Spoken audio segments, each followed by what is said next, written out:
Welcome back from that quick commercial break here on UBC Behind the Headlines. Even the banter continues when we're off air there to be able to discuss some of the things.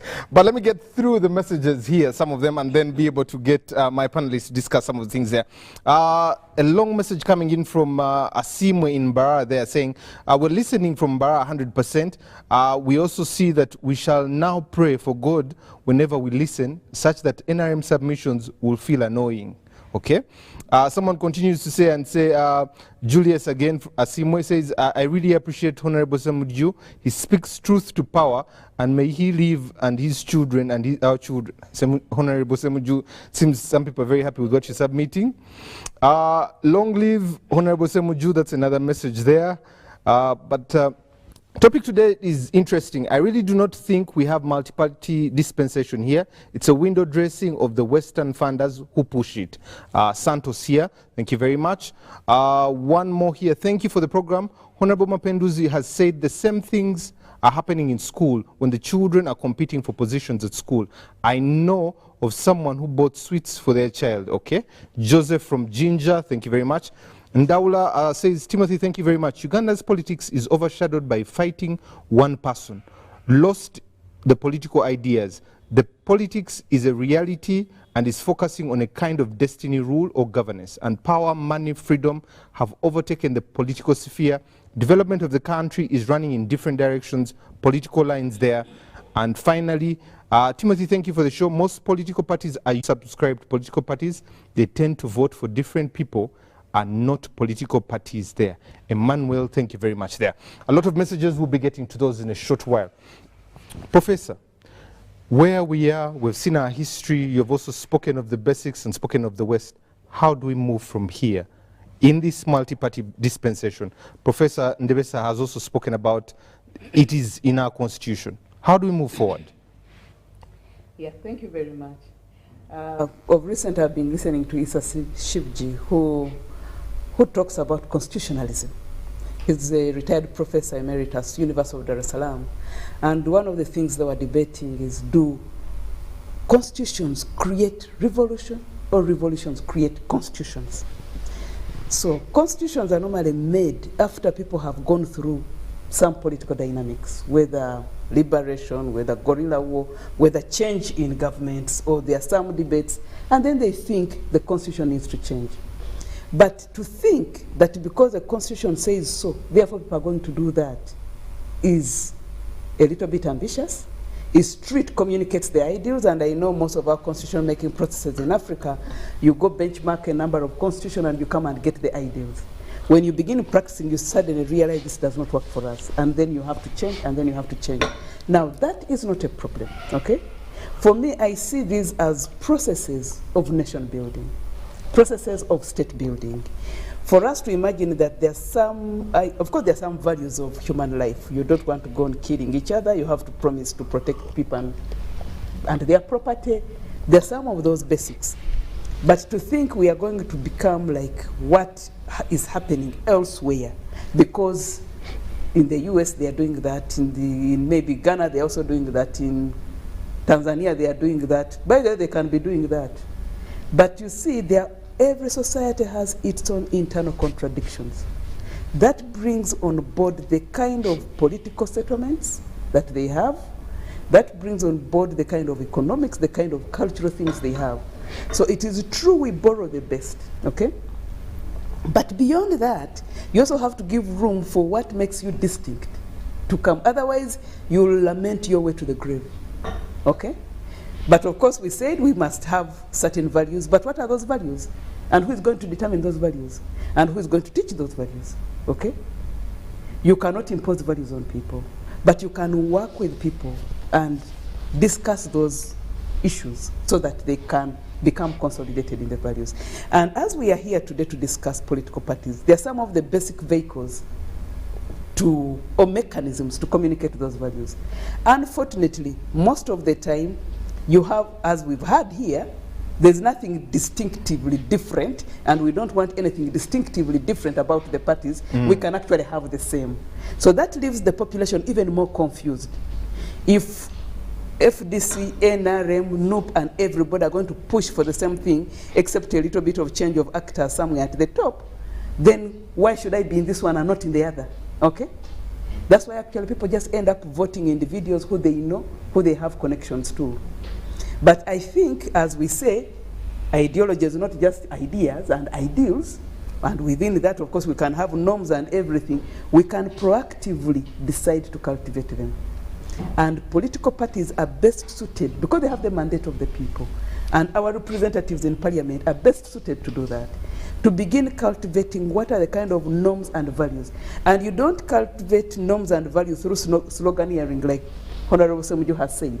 You do this through ensuring that there are rewards for upholding those values, and there are sanctions for not upholding those values. If we're just going to sloganeer about those values and systems and whatever, and regardless of what happens, nothing changes, indeed nothing will change.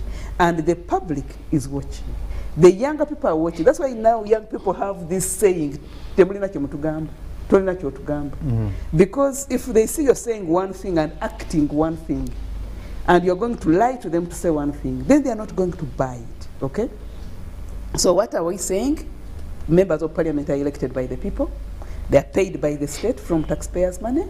They are best suited to cultivate these values. But for us to, we also need to hold them accountable. Unfortunately, the population is too poor to hold anyone accountable.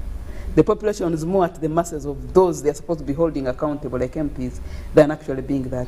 And maybe also the other thing is MPs have also duped the people, made promises they cannot deliver, because that's also the only way they can get elected, by promising A, B, C, D, and because in a population of poor people, that's what people want. People, as they're saying, they don't want to hear about the ideology and the party slogan. They want, what are you going to do for us? So to go through as an MP, you promise that, hoping that when you reach there, you will influence it to come. So we need the members of parliament who have gone in to actually begin this journey of embarking on values. Political parties need to begin the journey of embarking on values, on ideals, on ideology, whatever it is, it has to be there. But if they are all going to look the same, except the color, then there's no reason why someone wouldn't be in this color in the morning and in the other color in the evening and in the other color tomorrow. Professor, just a follow-up question, and something that Honorable Ssemujju said. Let's get back to the basics. And the other thing he also talked about, Professor Ndewesa, let's get to the values. What can be our converging point to get us to a focal point? Just one line of us saying, because Honorable Ssemujju said, it could be the same ideology in NRM, in FDC, the same programs as he meets the Europeans there. But what's our convergence as a country? What can that be?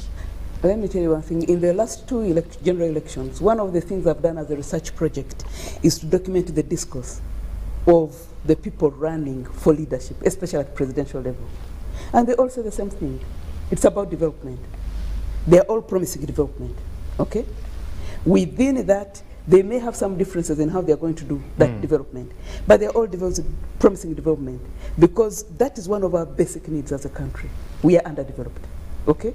And as long as we remain that underdeveloped, we are going to experience a number of unfortunate things. So whoever has come in power has promised development. All the political parties that are campaigning, at least presidential candidates, because those are the people whose speeches I document and write about, they are all promising development, okay? And of course, we've sat here discussing budgets of what is shifting and what is improving, but because we also have a very big population, and so our needs are always increasing. So if you want one line that each one is talking about as a converging point, development. What remains as a debate is who should be in charge of delivering that development. Who is best suited to deliver that development, and that's what people vote about. That's what all of them sell themselves about. I can do it better than so and so. And the people who are watching say, okay, do we go with those who have been experienced at developing it, or those who have not been experienced at developing it, or do we get in a new broom that comes and do the development? So you want one line, the convergence point is development, socio-economic development. And I like that. Honorable Mapenduzi, what could be, Prof says, that convergence should be development. Not should be, it has been in all the political speeches of the people running for presidency in the last two elections that I've documented. They all promise development. How does this translate to the public, and how do you as our leaders ensure that you are accountable and get it to translate to the public? You know, my brother Timothy, the starting point should be first understanding how the political leaders and the political parties understand what democracy is. When you look at the NRM believes that they are the most democratic party. They practice democracy more internally. The FDC also believes that they do better. They're the most democratic. NUP believes, so every political party believes that they're actually very democratic. But that has a lot to do with what each player or each political party understands when it comes to democratic processes, and also it has a lot to do with how our society, how the country looks at democracy. So when you hear Professor talks about a lot of devices, a lot of the things that are not correct, that you know, has been happening in this country, he looks at this from a different perspective. So it is important that every political party, every player needs to begin looking at democratic processes, democracy, and leadership from a different angle. So I say it, if we want to solve this problem, if we want to get a solution, we need to start by acknowledging. And that's rightly how Honorable Ssemujju said, giving the example of Ghana. A country realizing that things have gone terribly wrong and it's going to lead to disaster, and so getting back to the drawing board. So it's important that in this country, and you see it starts with a discussion. Somebody will say, somebody may ask and say, but who is going to do this? It is not about who, it has to start with a discussion, and this discussion will grow and different people will begin to. So it's about beginning to shape the way we think and the way we look at how the direction this country has to take. Now coming to the, and you see, we should also acknowledge that there are leaders in this country that have demonstrated something different that we can learn from. So every political party has to reflect and see whether their professor talked about building systems that function, institutions that work. It has to start from, if you want to see a political party that is going to do things differently, you don't have to wait until that political party is in power. Okay? So if you are seeing the mistakes NRM is making right now, these are probably mistakes that came from how they got in. So even the political parties that are preparing to take over tomorrow have to learn and know that you cannot just start to do things correctly when you're in power. You need to start now. I talked about... But how can they do that when they are not allowed to organize? I'm coming to that, Prof. Okay. Good. I talked about some leaders that have demonstrated something different. One of those leaders is the Honorable Retired Major General Mugisha Muntu. I have seen the message. You see, what you preach should be what you practice. So they are not just only Major General Mugisha Muntu. There are quite a number of leaders who are consistent. When we have such people, they inspire many. So we need to make deliberate efforts and acknowledge that yes, we can surrender, let things go the way they are, but in future it's going to turn into something much more that we will regret. So we need to start the process now. And the process, Professor, starts with dialogue. Talking to one another. You say it, there are people who fear telling the truth. If the Honorable Ssemujju is one of those like the viewers put it, for his straight talking and all that, we need to speak, and so talking is important, and we don't need to tire. So these are things that we need to consider very strongly and try to build on. But the other thing which is equally key is the role of every citizen. You see, there are people who say, you know, members of parliament are not doing their things, are doing this, and it is also partly what the society has accepted life to be. The society has a big role to play in shaping because the leaders will get on track when the society is put clear what they demand. So the people need to also begin to wake up and know that, you know, if we allow the leaders to do things the way they would want, at the end of the day, the common man and woman suffers. But also, if the society accepts to continue the way it is right now, then we are not, because the leaders you see right now are products of the society we have got. So when you see somebody promising a bridge, even where there is no river, what kind of a society would produce such a liar?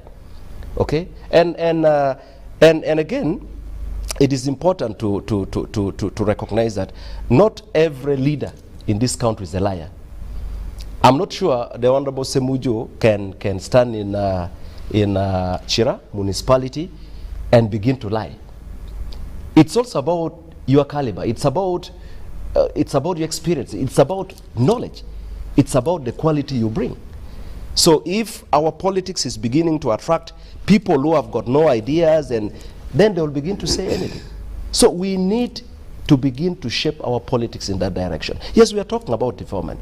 But if you are talking about, let me give you this example. I was district chairman for 10 years. I had a councillor. After a meeting, this councillor would come to my office and said, you know, Mr. Chairman, what were we discussing? I did not understand, and these figures, and you know, so we need to know that leadership is much more than just having titles or positions. It's a lot more of responsibility, and the moment we begin to look at leadership as a responsibility, then we begin to shape our thinking. Then we begin to know it's not about pomp, it's not about power, it's not about masquerading with titles. So we need to begin shaping that way. Why many people are now attracted and running into politics is that we have allowed an environment to emerge where people live in extreme poverty. People are not employed. Even those in leadership are seen not to be caring.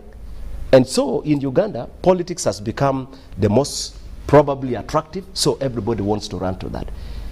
And so we have a duty as leaders that to reverse this kind of environment, we need to do much more. So people can begin to have confidence, a lot more better things can begin to happen. The employment people cry about can begin to, so these are things, and reversing it takes time, but it is possible. Honorable Ssemujju, she pointed out the focal point should be development, even as the promises have been made. But when you look at the trajectory of our multi-party politics, how do we bring it on course? How do we change the trajectory there?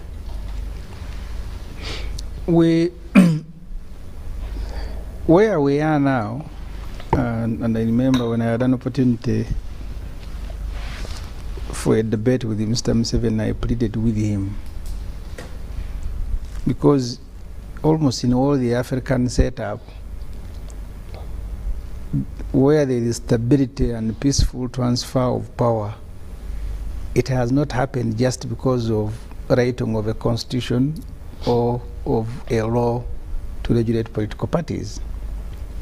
It has happened because those who are in power and those they are competing with have sat down and committed themselves. You remember Sani Abacha in Nigeria, when the Almighty called him, the key actors sat down and agreed that from today onwards, this is how we want Nigeria to move. It started with the Dala, who said, okay, you will be president, but you will not contest the next election. Since then, they have changed the leaders. Obasanjo wanted the constitution to be amended such that he can go for a third term. His vice president, who was chairing the Senate, said, no, you will not change it. And since then, you have had leaders in Nigeria come and go. Now Buhari is gone. Senegal, recently you had riots because the president was also trying to change the constitution to run for a third term. When he saw the riots, he said, please, in the interest, in fact, I was reading his speech. He said, Senegal is bigger than me. I will let it go, I will let it go, so the country can be peaceful. The experience of Ghana, I've told you, they had to negotiate how to take Ghana forward. We're talking about ideologies earlier. Look at Kenya. People who are of the same thinking and of the same affiliation today, the following year will, it's not that the ideology has changed. They're just competing for the opportunities to lead. In Uganda, we had an opportunity and a lot of hope that President Museveni, first of all, with colleagues with whom they came from Luwero, they are graduates with master's degree, with experience, that they will not repeat the mistakes of Obote and Idi Amin. So where we are now, there are two options. The first option is for Mr. Museveni to look back and say, no, like the president of Senegal has done, I need to stop here and then allow the country to move. That is what will give this country peace. If he doesn't do so, we may slide into the situation of Sudan. It's not that Sudan wanted to go the direction they have taken. I was in Khartoum. And you see, the streets will lie to you. I was in Khartoum when the population was welcoming al-Bashir from South Africa the day they had wanted to arrest him because of the international warrant. And I said, this guy is very popular. 4 months later, the same people welcomed him, we are the ones chasing him like a thief. So let nobody be deceived, because after 40 years in power, what is it that you want to do? You even give testimony that at this age you are tired. The NRM people, and unfortunately, the majority now who are in NRM are fortune seekers. They are people who have joined because there is something to gain. I hope a few, and very few who remain, because I don't think there are many contemporaries who can sit with President Museveni to discuss the future. So that is the only opportunity that we have, for the president to look back. If he doesn't do so, it doesn't matter how strong you will be. It does not. We have experienced, you remember the November riots here. It took the killing of many people. So an opportunity exists, and the person who should make it happen is President Museveni. I have told you, I pleaded with him when we were on a radio station. And he was saying, no, NRM will decide, as if NRM exists. So that opportunity, if we miss it, we can pretend about it. We will slide to the same situation like others. Congo here, we profile Congo as one of the richest places in the world with minerals. Every day they are crossing into Uganda. The UN has failed. Now the African Standby Force is there. They are also failing. Mm-hmm. So an opportunity exists, unfortunately, because you see, if we had played by the rules that we set ourselves, we would be far. I was in Parliament when Mr. Museveni sent SFC to beat us. They drove me past your TV here, taking me to Nagarama where we are detained. Mr. Museveni came to power when I was 12 years old and 4 months. Now you are saying I am a bad man. The one who has been in power for, it's now going to clock 4 decades. So that's, and I don't want to pretend about it. Either, I don't know who will speak to Mr. Museveni to say, please, enough is enough. If we fail, chances are high. And I have seen the other, I mean, when you saw his son now thinking like a Togo, that when my father stops, it is now my birthright to take over. So all the African countries that are stable now are countries that have negotiated their future, are countries that have agreed on how to move as a country. What Mr. Museveni does is to recruit and compromise people who should be advising him. This guy, we were with him, with us as opposition. I don't know what persuaded him now to go and join Museveni. Maybe you will be the one to speak to him to listen. I have not joined, we are cooperating. If you want us to talk about the details of the cooperation, we can talk. You were with us, so now you are cooperating. But we are still here with you. So really, we still have that opportunity. Those of you who can plead with him, please do so. An opportunity exists for this country to peacefully transit from the current administration to another. At worst, you do what Tanzania has been doing within the same party, changing leaders. That deflates some pressure. But it cannot be one person, one party, and even within the party, you can't compete with him. The other day, there is a lady from Luwero who attempted, and she's immediately appointed a presidential advisor and told, please, here, these things don't happen. So really, we are in a very difficult situation. Either the population will do what populations in other jurisdictions have done, in Sudan, in Libya, in Egypt, and it doesn't matter how strong you are, when that anger continues building, when there is no hope that these changes will come, eventually you may go into that. So even if you train political parties, even if political parties write their ideologies, even if, look at the election, I was reading the letter by the president, saying, now, was this letter written by a president of another country? The one of Bukede. It's as if it was written by a president of Tanzania, or not the one of Uganda. Because we are in authority. When they were cheating elections, when the prime minister was distributing money in the broad daylight with the cameras filming her, and now you say, no, Bukede, we need an investigation. And I have read that the policemen have been arrested. What about those who shot people in Kampala in November? So it's a very worrying situation. There are people who think stability is the ability to bulldoze everybody and they keep quiet. Then that forced stability, people think falsely that it will prevail all the time. You can only have stability. I had a friend and I was telling him, no investor worth the name will go to invest his money whose proceeds you can begin picking after 20 years in a country that has not changed leadership. In fact, most of the investors that we have here are these risk takers who will even go to Somalia and invest there. People want to go to countries that have an order, and you are sure, because you can't invest your money thinking that with a guarantee of only one person, and when things changes, you are in trouble. So even to attract investment, you need to grow the country, the development you were speaking about. And that's why you need to go back and read the president's book, What is Africa's Problems? It will tell you he never spoke about roads, infrastructure, he never spoke about development. In his book, Mr. Museveni said Africa's problems are leaders who overstay in power. When you ask him today, he will tell you when they are not elected, which he did not put in the book at that time. Honorable Ssemujju, just a follow-up question. What guarantees do we have when this change happens, that social transformation will happen to this country? And how does it happen?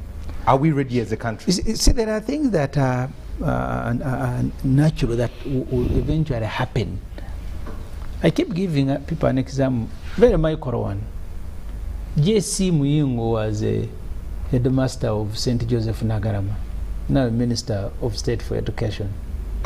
He came to Namugongo, Uganda Matters. The year he reported, Namugongo got 12 first grades. First grade. And there was celebration that they had got from 2, I think, to 12. Mm-hmm. Now they sit 400 and they are all in first grade. What did they do? They changed. They brought Muyingo from St. Joseph to Namugongo. You've seen what collapse do, even presidents. The motivation, we are where we are now, I don't even think there's a motivation for the president. I keep telling my children, my aspiration living in Mackay in 1988 are different completely from theirs. I grew up in a village. I said if I get a house in Kampala and a car for me, I will be. Now they don't want a swimming pool, we want this. Our aspirations are different. Our targets are different. But also, if you're going to get presidents to have and leave, one day you will get one who will grow the country. But the moment you stick to one, you will be, I mean, like Uganda, his problems are going to be your problems for life. But even the energy, even the motivation, for me, I think the solution will be to allow peaceful transfer of human resource. You have one today, you have another one, but they also be motivated. That's what Tanzanian former chief just said when he visited here. He said 2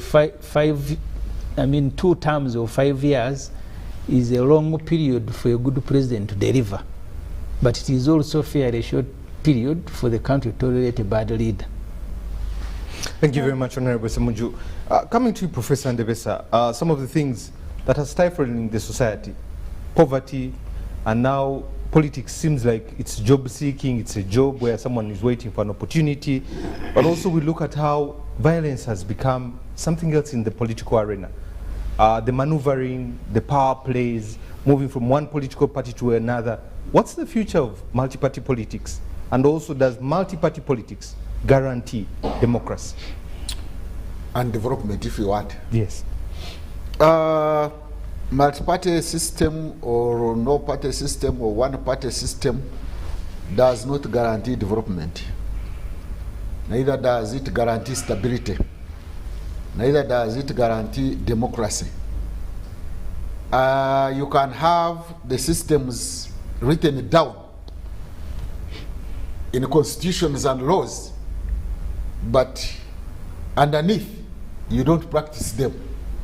You have multi-party system above, you have good laws above, but underneath you are doing something. So, societies can develop, if we can talk about even economic development, but I want to say that development should not only be economic, we also need institutional development, we also need a state development. And those can take place under multi-party system or not multi-party system. They can also take place under democracy, by the way, under authoritarian rule.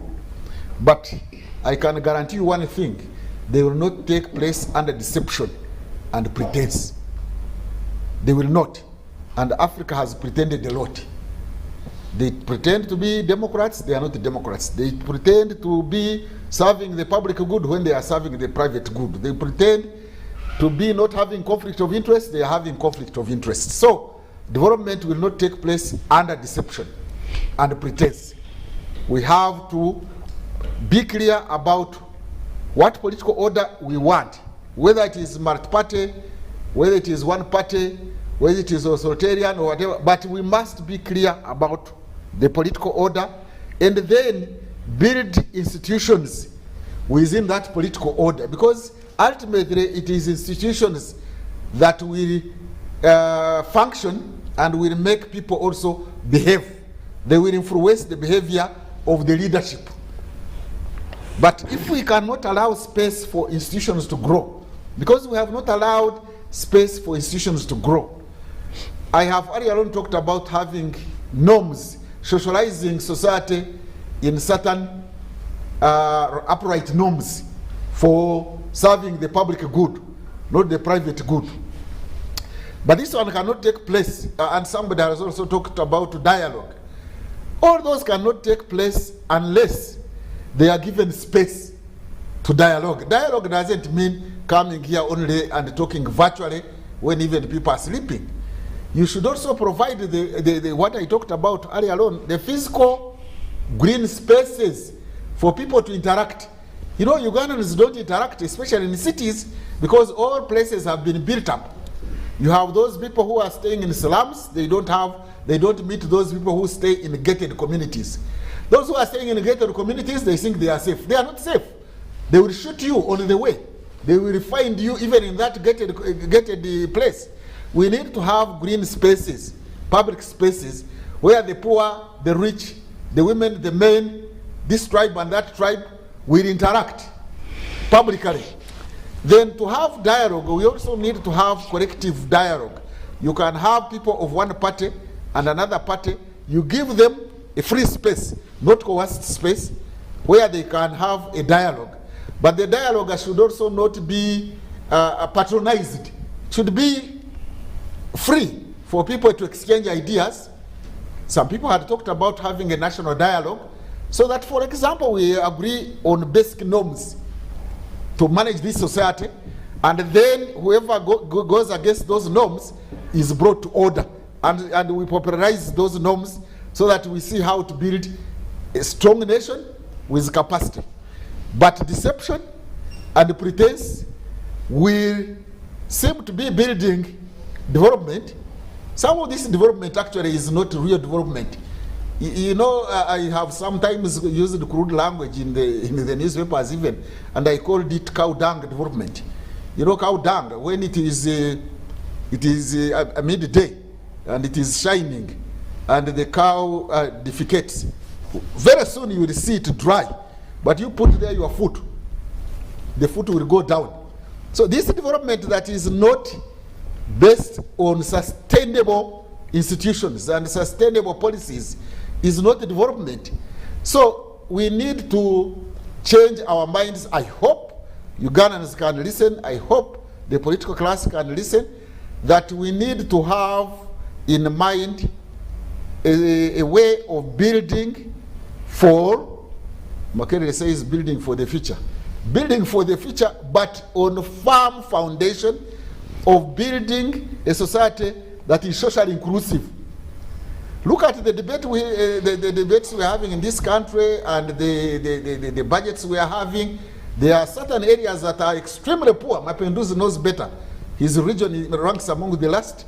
But what budget have you passed in Parliament as affirmative action to address the development in that area? Look at the education system in some areas in Uganda. They can't even get 10 people in first grade. Some districts don't even get one person.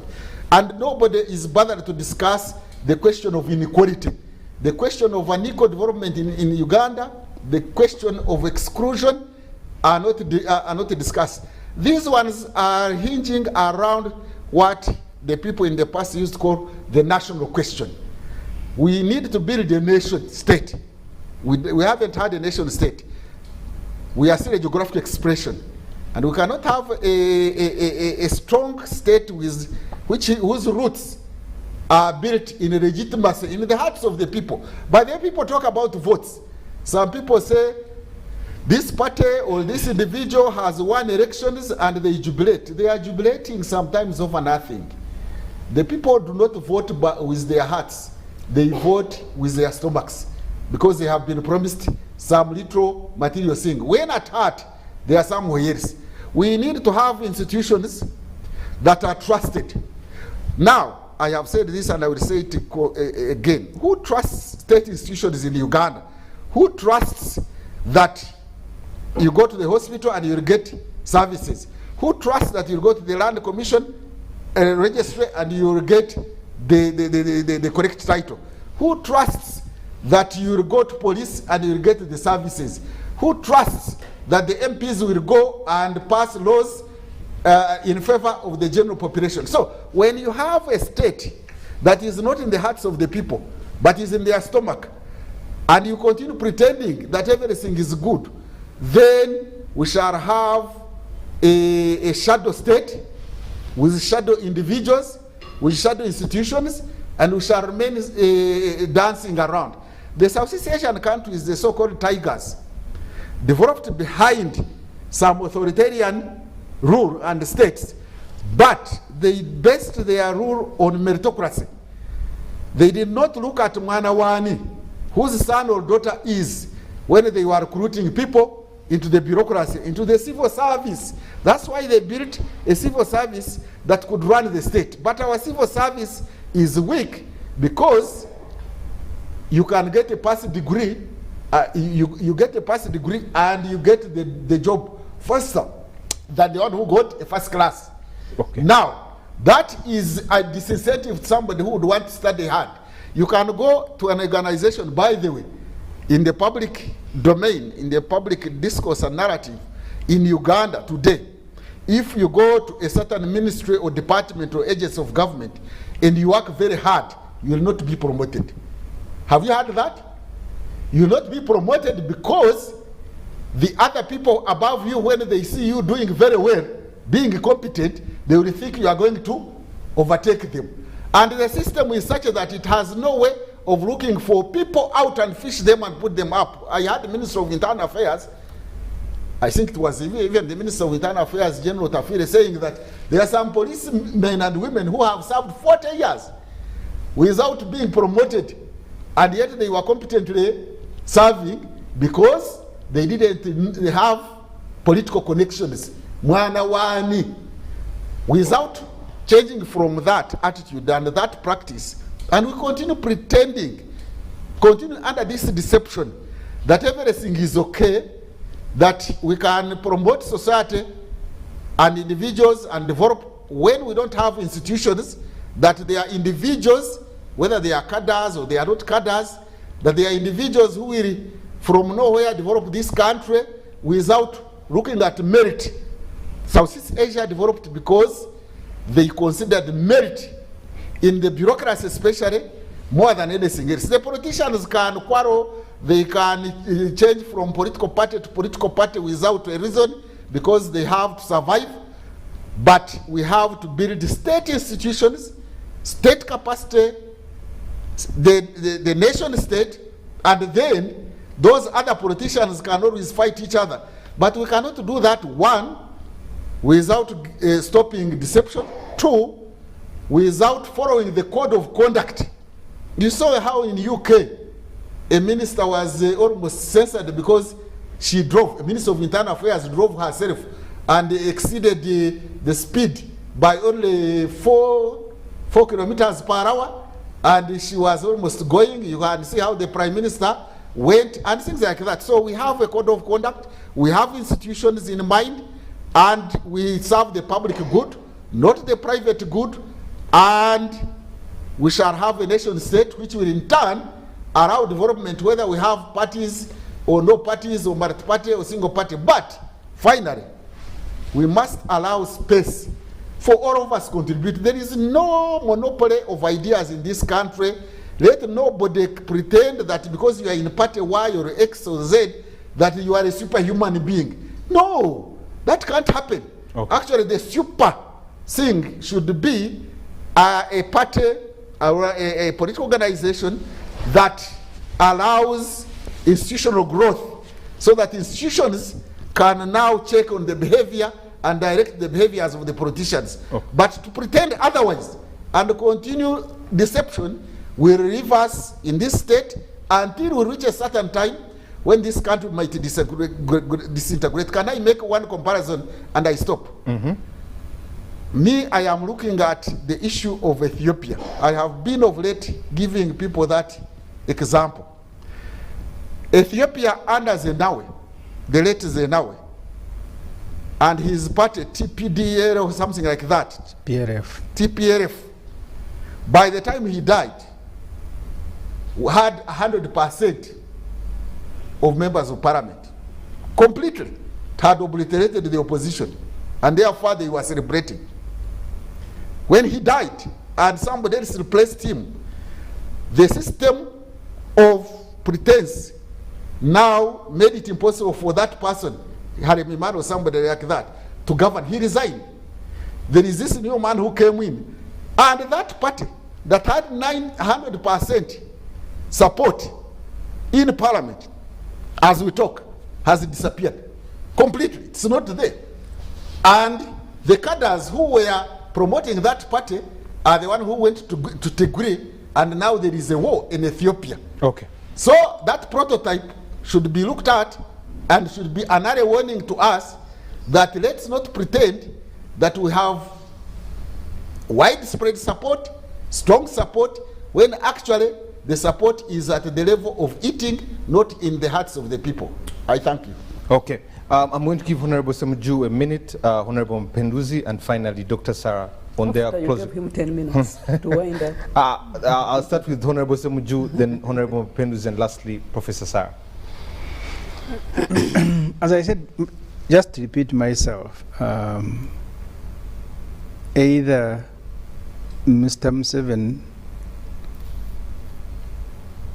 reconsiders his mind, or we wait the catastrophe that has happened in other countries.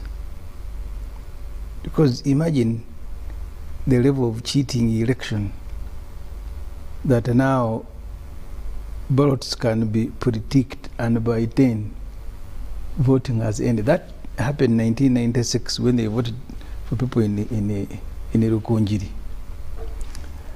And the people that went to Luwero and those who worked in the areas of Mr. Museveni were people who really wanted to serve, and that's why they made a risk. But those who are joining today, majority, are just looking for opportunities. Okay. So a chance exists. I am not one of those who think that electoral reforms, legal reforms, administrative reforms, we just have to get the leaders to change their hearts. If that doesn't happen, we can all fold our hands, but the destination remains one: turmoil, violence. Because inevitably human beings at one time will say enough is enough and this is the cutoff. Okay. Honorable Mapinduzi. Two things. First I'll start from where Professor stopped. I have interacted with a few young people who come to me and they say they're jobless. When you ask whether they saw any opportunity of a job being available and whether they are able to apply, they tell you, I don't want to apply because I'm not sure I'll get it. Or I have no connections. Probably those jobs already belong to certain people. Such mentality, the moment we allow it to grow, it kills the society. So mentality or a reality? No, I'm coming to, let me finish. It's partly a reality, it's partly a mentality, because if you have never applied, but it is already in your head that you shouldn't apply because you'll never get it, then probably you are also part of the problem. So where I want to disagree with you, Professor, is that, yes, there is this vice of, if you do not know anybody, you are not going to get a job or promoted. But there are also Ugandans who have worked hard, who have grown in ranks in different sectors, and they have continued to serve diligently. They're there. So it is not that everywhere. There is also hope. There are also good people. Now, if we want to build a society, because this is our country, we can decide to be negative 100%. And it becomes a culture, it becomes part of us. And when you build a society that is completely negative, you kill the spirit of that society. So I don't think it would be, it is important to point out the things that are bad, and we shouldn't fear talking about it. But it is also important that we recognize where things are good, and that helps to encourage and build a much stronger confidence in the society. So I don't want to agree that in this country, you cannot be promoted if you do. There are many people who do exceptionally well, and have grown, and that is important. Now, the other thing... I don't want to disturb Mapinduzi, but you started speaking like NRM wants no. to speak. you see, my brother, Honorable Ssemujju, is so stubborn. But I'm not stubborn. You see, Honorable Ssemujju, you have to speak the way you speak, and I also speak the way. Now, when I speak the way I speak, then you say I'm speaking like some other people. And I think that's not being fair. But I'll, of course, as an elder, I'll respect you. But the other thing I wanted to say is the NRM, as a political party, is not going to be in power forever. And that is what members of the NRM, those in power, need to know. All over the world, there is no political party that remains forever in power. So the question is, how would you expect another political party to treat you tomorrow if you don't build a foundation where everyone feels safe, everyone enjoys the environment? So the NRM has a duty to reflect, because some of these things that are being said are not out of the blue. If a party refuses to reflect on the things that are said to be bad internally, the future is definitely dark. So every political, that's why I say it, every political party, if we care about the future of this country, every political party should reflect and say, where have we been all these years? What have gone wrong? How do we build a better future? Because you see, there are parties that professors saying we need to build institutions, we need to. There are parties that do not believe in building institutions. Honorable, they say, let's leave it there so that we can pick it up the next time. Thank you. Professor. Yes, thank you very much. First of all, I want to say society is not made up of individuals. It's made up of the relationships between those individuals. So while we are focusing at the top, there are a number of relationships that go on, and some actually engage in the vices, even at local level, worse vices than we are blaming the top for. Then I still want to stand by my point of national development, socio-economic development, not just because all of the parties campaigned around it, whether we're talking about securing your future, prosperity for all, building a new Uganda, transformation.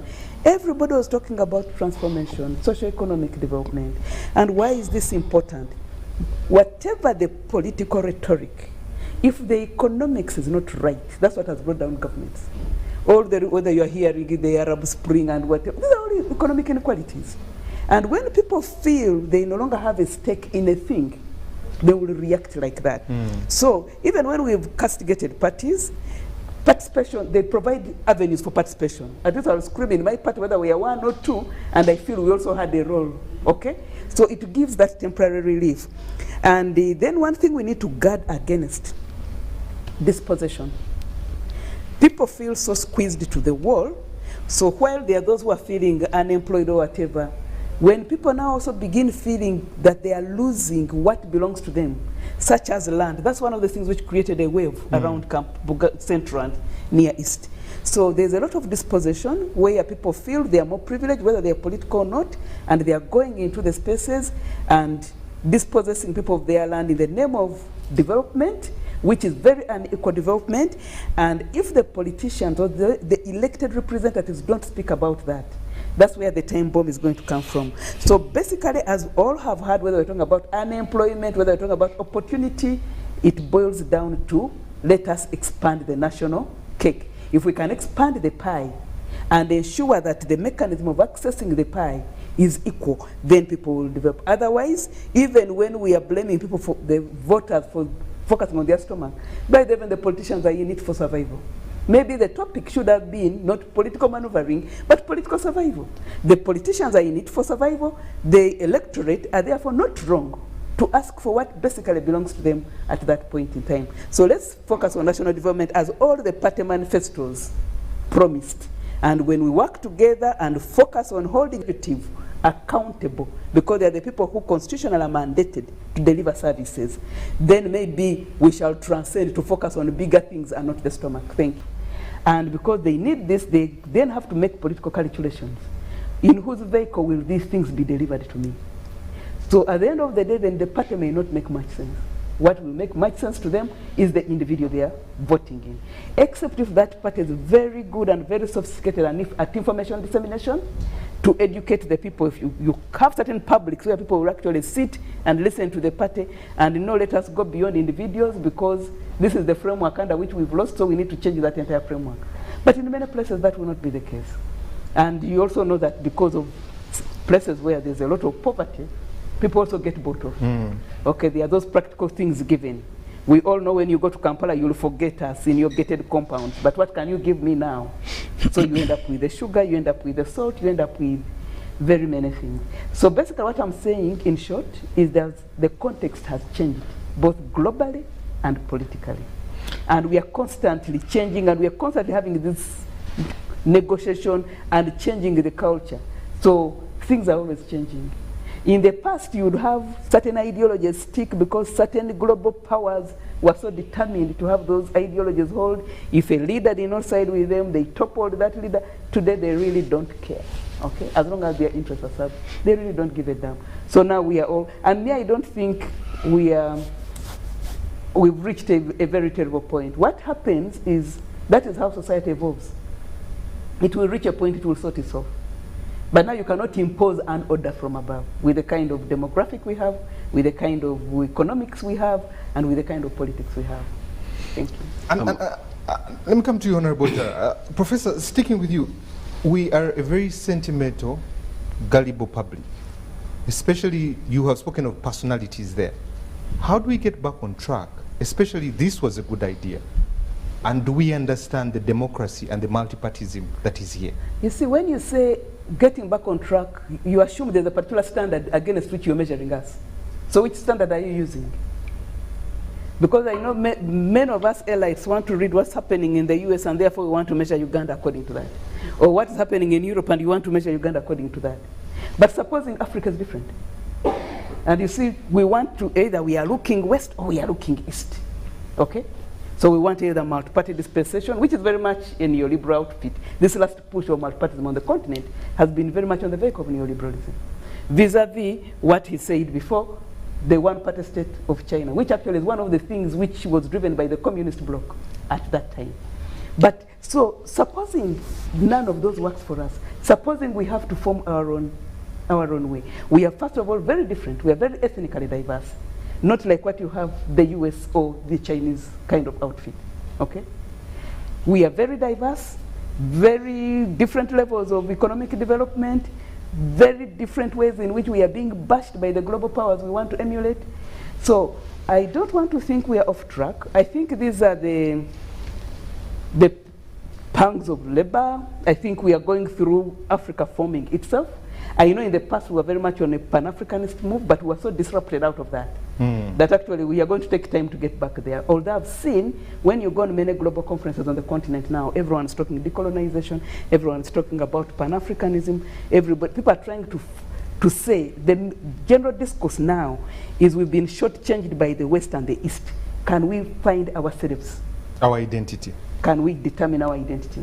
What do we want as an African people? What works for us? If something in the West works, bring it. If something in the East works, bring it. But if we begin saying that we've gone off track, we've lost the way, we are assuming that there was a particular way we must go. We are assuming that there was a particular path we must follow. Therefore, we have fallen off. Supposing we have not fallen off and this is our path, how do we improve it? How do we straighten it? And we'll get to that part of solutions and how we're Well, I just wanted to, fortunately, Professor Sally just talked about a few of the things I wanted to say. You know, there is that temptation of, when we look at politics and issues of governance, there is that temptation of trying to think, keeping in our mind, you know, the Western concept of politics. And so when you even talk about ideologies and all that, people want to, you know, begin to look at how the Western world, you know, conceives that, and so we should think the same way. You know, when we talk about ideologies, we are looking at ideas, we are looking at ideals. We are looking at the things that drive us into issues of governance, into participating in you know, electoral politics and all that. So we need to begin to think like us, not thinking like them. And in this case, I am meaning the Western world. So if you want to understand what drives a political party, what drives individuals, then you need to look at what are the things that this country is, you know, is faced with. What are the things that the people of this country are faced with? What are the challenges? And what do we want to address? And so you should look at every political party starting from that angle. And then you will begin to understand what FDC stands for, what the NRM stands for, what NUP and all these other political parties, including those who decide to run as you know, individuals, so not belonging to political parties. But there is something that I wanted to, and when Professor started, you know, when you look at this country, not just right from independence time, let me not talk about the 60 years or so that this country has been, you know, governing itself. Let's look at what is going on. Recently, I interacted with a friend whose son was running for an elective position in a school setting, and it was shocking because even in our schools now, children who are running for these positions, prefectorial positions, are beginning to copy the terrible things that this country is facing, where we have reached as a country. And so you begin to see how much things have gone wrong. Now in schools, children have to buy sweets Okay. to give to their colleagues to be voted. There are a lot of things that have gone wrong. So it begins to tell you the kind of society we have now. Things have gone terribly wrong, and people have gotten used to the situation. And if we are not careful, it will take us several decades for things to, and that also has a lot to do with the quality of people who get into leadership. Okay. It has a lot to do with the kind of people who get attracted, because the moment things go wrong, it attracts any kind of passion. And so it leads, we end up getting away from the real issues that we should be confronted with.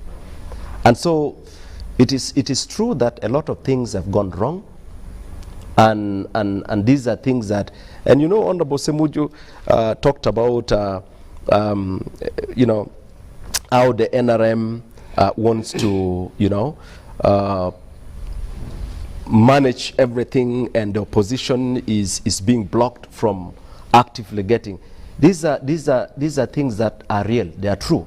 But you see, there is a problem in, just like Professor put it, a problem in every political party where we have these bad practices. Okay, I remember sometimes back when I was still in FDC, we had our delegates conference. Some of the things that happened were not good, and so where the country has reached. What were those things that happened? Well, can I finish? You like interrupting people. No, you have said there are things. You are talking about FDC. Well, I will talk. You left, so I will talk if you want to hear. I will please talk. do so. Hey, but you're not going to dictate how I should talk. So slow down. No, the moment you speak about FDC, you are enlisting my response. Well, you can respond, but if you want to hear. I speak for the FDC. Well, it's good to know you speak for. You can speak. I will also say what I know. So, so what I see where we have reached, even if another political party takes over, comes in now, if as a country we don't put the amount of energy required to correct things, irrespective of whatever political party you belong, even if FDC comes to power tomorrow or nope, we are likely to have the same situation or even worse than what we have got. So there is a problem. Who is going to put us on the right track, and how? Well, you know, so Professor, solving a problem starts by acknowledging that indeed there is problem. Honorable Jara, let me bring in Honorable Ssemujju. You have had some of the problems there, but let me ask, can political parties get past the personalities? And also, what's the ideology of FDC that Ugandans should really rally behind you? Let me start with the last question. I have interacted with mainly the diplomats from the West. They're going to ask the same question in every meeting. The last time I went to meet political attaches at all these embassies, we used to meet at either Netherlands or at Belgium embassy. saying, but your ideology is not different. I said, you see, you just want to sound knowledgeable. Does the ideology of NRM mean stealing? We need to deal with the basic things, even before you take us to the ideology. Because even if we are of the same ideology, there is nothing that will stop me from competing, even if all the parties in Uganda are of the same ideology. Many people assume that the competition must be competition of ideologies. Not necessarily. You can be of the same ideology, but also you compete for an opportunity to be the one to either lead the country or to serve the country. But that's a question I have faced it many times. And this is what I've told them. So assuming, because they usually ask ideology and a program, are your programs different from Museveni? I say, even if they are not different, does the Museveni NRM program include corruption? Does it include brutalizing people? So I said, you see, Uganda needs to deal with the basic things even before you go to the ideologies. Even before I became a politician and when I was in the media, you read all the manifestos of political parties and they are saying the same thing. All the manifestos, NRM, DP, FDC, if they say the same things, you mean they should not compete because the competition is not a competition of idea, it's a competition of implementing that very idea. If you read NRM, they are against corruption in theory. But in reality, NRM now means corruption. If you are appointed to an office, you help yourself the way you like. And that's why you have had all these fellows going to steal Bavat. Because they think the moment you get into a public office, it is a platform for you to pick as much as you can. So therefore, me, I don't, and it's a debate I have avoided. I don't want to begin answering. My ideology of FDC is center-lefty, is right. I am different from NRM. No, that question I don't answer. In fact, for me, it is immaterial. I want to deal with the basic things in Uganda. The basic things is mismanaging the country. And I don't think many people want Museveni out of power, want him because he is of a bad ideology. Nothing. They want him out of power because of mismanaging the country, because of stealing of public resources by the NRM, which is now, by the way, the official ideology of NRM now. If you want me to, it's stealing public resources. If we are in the West, this government should have collapsed with Mabat long ago. So the issues to deal with for me at the moment are not issues of ideology, are issues of learning how to compete, how to hand over power. We was talking about German and US. Ghana under Rawlings did things that worse than what Mr. Museveni and his government have done. They used to load people in helicopter if you compete against Rawlings and then throw you in the ocean. But they sat down as a country and said, you see, this is the cutoff. We need now to compete in a civilized way. And people think that transfer of power is a simple thing. I met a minister in Ghana who told me the day they lost the power, they didn't even know how to hand over power to a group that had emerged victorious. They had to hire experts, and that's how they came up with a law on transition, and then sat down. So for me, I want to deal with the basic things. When we have learned how to manage ourselves properly, don't shoot people on the streets during elections, don't beat the look at the last general election. I was in charge of the FDC nomination. My candidate was grabbed by police. We had gone for prayers at Najanankum. The presidential candidate was grabbed. He arrived at a nomination center without shoes. The Honorable Chagulanyi was beaten as we were leaving. They had to put him in a police van. In my own case, I was driven in a police van to go for nomination. They grabbed me near the division headquarters in Ichira. So these are the things for me I think we need to deal with. The competition at the ideological level, whether you are center-left, whether you are communist, those things, they sound alien to the ordinary person who thinks the country should be managed better. Because even if it is the same party, like you've seen in Tanzania, they have had one party for a very long time. Even if it is one party, even within the same party, there can be competition. The trouble we have is that we have military men who captured power. They continue staying in power because of militarism. In NRM, they don't compete. And they will make sure that there is no competition in other parties because that makes them look bad. They will want all the parties to behave the way they behave. So therefore, to answer your question, for me, even if all the parties in Uganda were of the same ideology, there will still be legitimate competition for power, because getting into power is an opportunity to serve better than people who are in power. So once we have fixed that, then we will go to the next stage. Okay, you are competing, because in Uganda today we are not competing, and actually we are competing on programs. I remember 1996, the three candidates, presidential candidates, all spoke about universal education. I think Chibirige Mayanja is the one who said he had wanted to educate everybody. Museveni said he wanted to educate 4 per family, someone. All the programs in Uganda are going to be the same. And they are all good programs. We have had programs here that are implemented by Rwanda better than us. So for me, we are at that stage.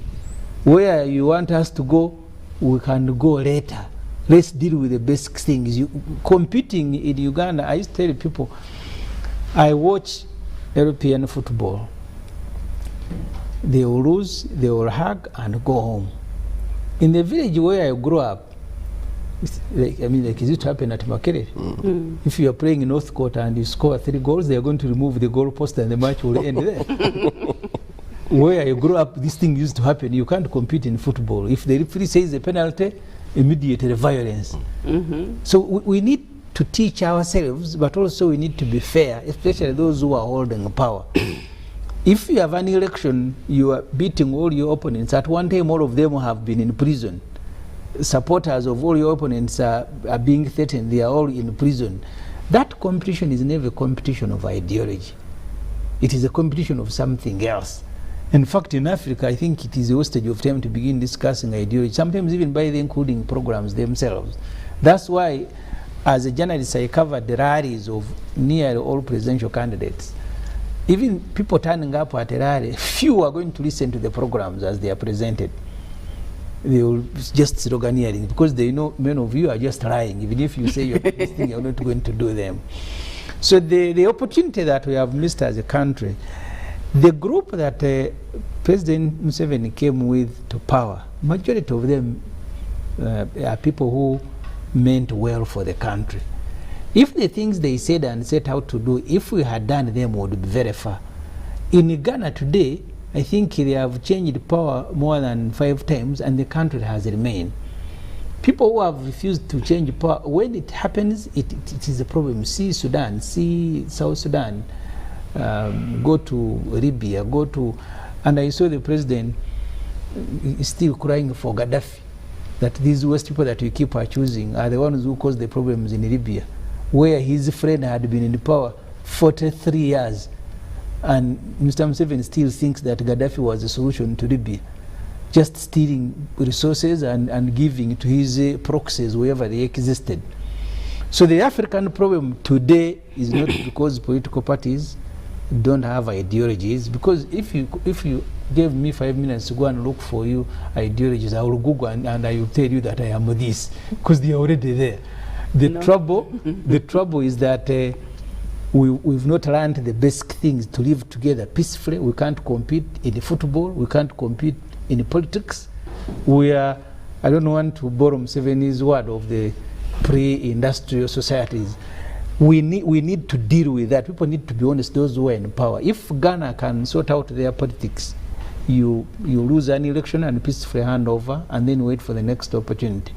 Then we will begin competing with the programs. Otherwise, we need to do the basic things first. I have told many Europeans, the last time I met them at the Belgian embassy, they were asking me, your programs are the same as NRM, where is the difference? I said, even if we have the same program, For me, if we have a budget of 52 trillion shilling, my pledge to the population is that I will not steal the money. So the difference between me and NRM is that they steal the money. For me, my pledge is that I will not steal it. But how sure can they be? Because if we are saying that the issues are the same, okay, so, and it's just individuals, so yet for issues which are systemic, yes. So that means, to your friends who are asking you, then it does not matter, we don't need to change, because if we are all the same, no. even when some are changed and you come in, you'll be the same. The programs are the same. Yes. The reason you change is that if Ssemujju doesn't do it right, bring another person. Okay. At one stage, you'll have someone who will do it right. But if you stick with the same people, you will stick with the same problem. As simple as that. Give everybody an opportunity, then you will know that this one is better. Look at Tanzania. I visited Tanzania many times when Magufuli was there. There are many things I liked about him. But the lady is also changing many things, including competition. Opposition politicians who are in jail have returned. She has said now you can even go and have rallies. So really, every leader will seek to do better than the other. There are things that Idi Amin did that Museveni will not do. There are things that Museveni has done, including his own son. You've seen comments he has made that these things, they are not doing well. So it's human that you will aspire to do better than a person you are seeking to replace. What is lacking is the opportunity to do so. There are many people who mean well and will want to do well, but one man and his party are stuck there. They're saying, no, they are the only ones who can make things happen. Okay. Professor, some of the things that Honorable Ssemujju has mentioned are the basics. What are these basics, first and foremost? And what has multi-party politics bred into this political area? I want to be bracketed in other people's basics. Allow me space to also show what I think should be done and what has not been done, and why we are going to remain marching time in Africa. First of all, we have not built strong states. By strong states, I don't mean having the capacity to beat FDC or to beat NUP. I'm talking about capacity and legitimacy to deliver services, to deliver public goods, among them to keep the country together. So the challenge we have, somehow I don't know how we have framed the debate, but the multi-party system is already in our constitution. Unless we were debating amending the constitution, that's when we would bring in most of these ideas I'm hearing. We have a constitution and we must have a constitutional order. But we can always change the constitutional order. But we have a constitutional order. So, if we have a constitutional order, let's try to make it work. And when it doesn't work, we amend. But when it is there, let it be there. Now, the problem of Africa and Uganda is having shadow. We are shadows. Others call our systems ghosts. And when we remain ghosts, I don't think we shall develop, both economically and politically. So, if the constitution is talking about multi-parties and parties, and that they should work like this, but you begin having shadow. I think even these independents are shadows. You begin having shadows, then you will not strengthen institutions, because you should aim at strengthening institutions. Those are the ones that will make us strong and work for the people and for development.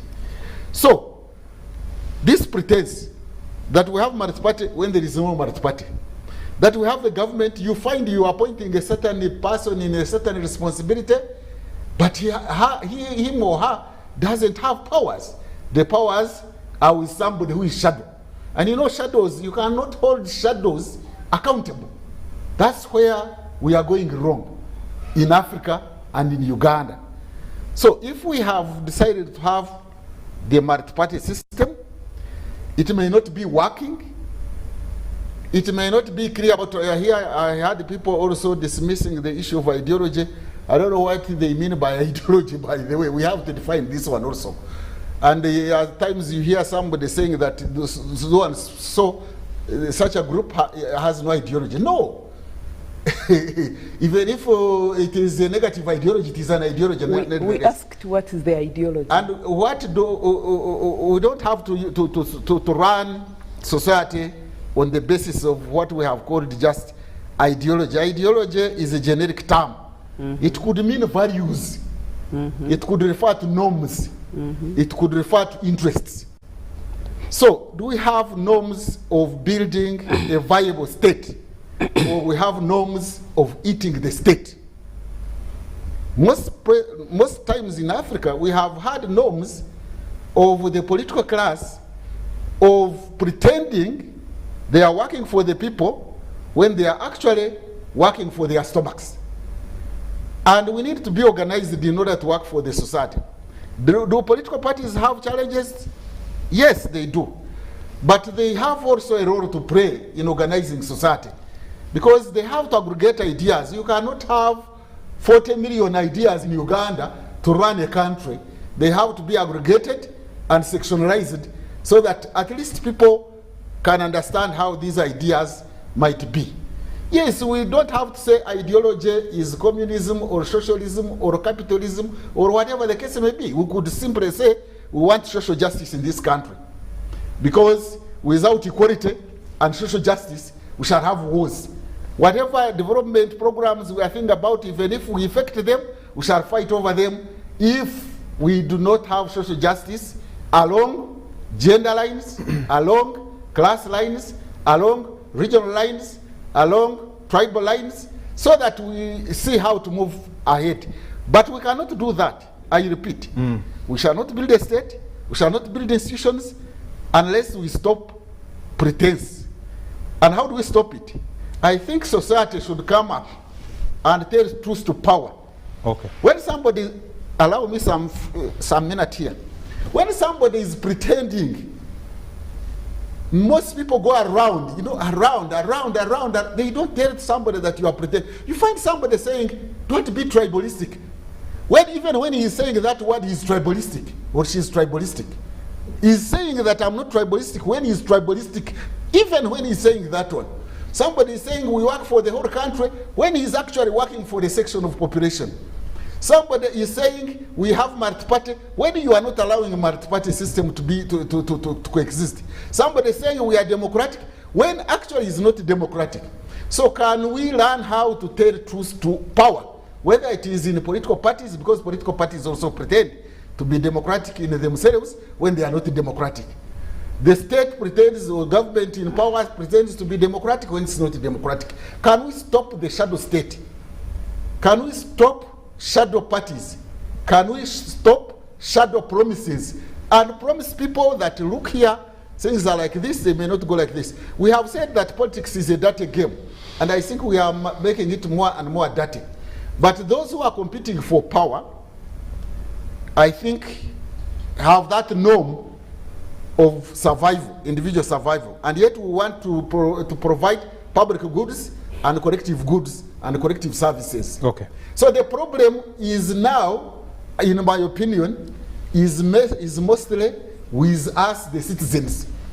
We should not allow these politicians to pretend and continue giving us ghosts when we are here. We should tell them, and we should not appoint them, we should not elect them. Okay, we cannot stop the elections. But you find people clapping, walking along the road, praising them, you know, praising. Me, I cannot praise you when you are wrong, by the way. Why do we praise people when we know that they are supplying air in this country? Why do we accept people to practice injustice